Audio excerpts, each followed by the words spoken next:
Bien avant Jésus, durant le temps de la première alliance, des personnes ont suivi Dieu et ont écouté sa parole. C'est le cas de Moïse. Il a vécu environ 1250 ans avant Jésus.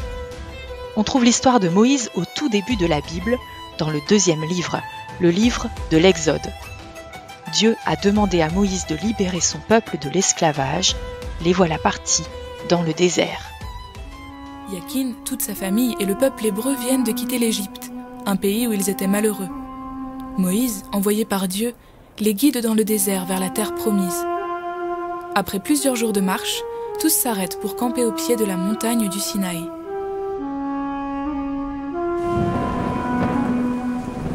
Un matin, la terre bouge. Yakin sort de la tente et voit Moïse debout et tout le peuple tremblant derrière lui. On dirait que le sommet de la montagne est en feu. Yakin voit des éclairs et beaucoup de fumée. Au milieu du vacarme assourdissant, Dieu parle à Moïse. Il dit « Je suis votre Dieu et je vous donne ma loi. 10 règles de vie pour être heureux ensemble, 10 paroles qui viennent du ciel. » Tous répondent « Hurrah! Nous sommes le peuple de Dieu! Nous obéirons à ces 10 règles et nous serons fidèles pour toujours. »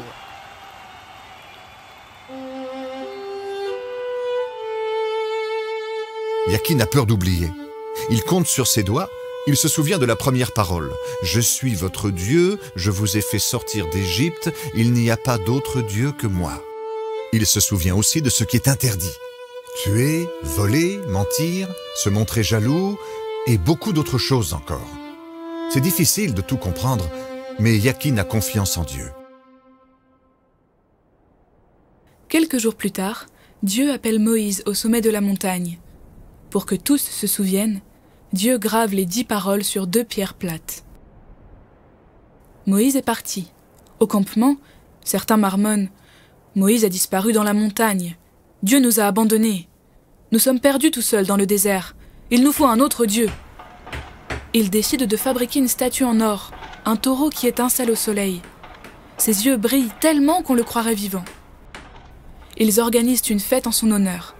Ils chantent « Hurrah pour le dieu taureau, il est le plus fort! C'est lui qui nous a fait sortir d'Égypte. C'est lui encore qui nous emmènera en terre promise. »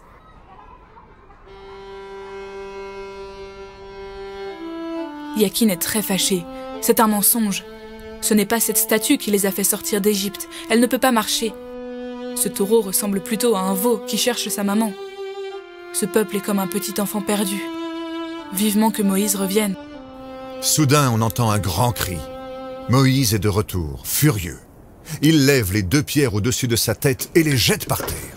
Elles se brisent en 1000 morceaux. Toutes les belles paroles de Dieu sont éparpillées sur le sol. Puis, Moïse se précipite sur le veau d'or pour le détruire. C'est la bagarre. Yakin et sa maman se réfugient dans la tente. Le lendemain, le calme est revenu dans le campement, mais tout le monde est triste. De nouveau, Moïse monte sur la montagne.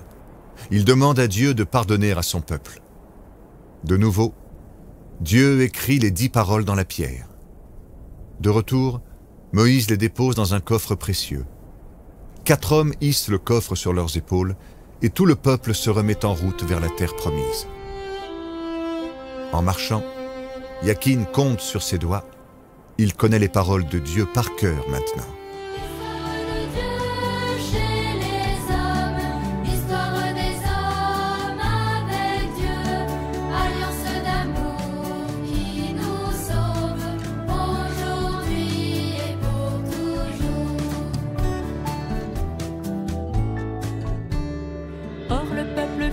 Esclave en Égypte, Dieu appelle Moïse dans le buisson pour délivrer son peuple et le conduire à travers la mer et le grand désert jusqu'à la loi de vie.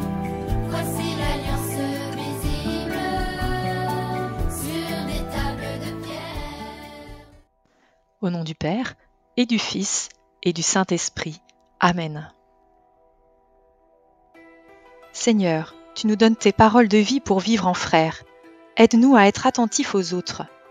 Dans l'Évangile, Jésus nous le redit, « Je vous donne un commandement nouveau, c'est de vous aimer les uns les autres. » Comme je vous ai aimé, vous aussi, aimez-vous les uns les autres.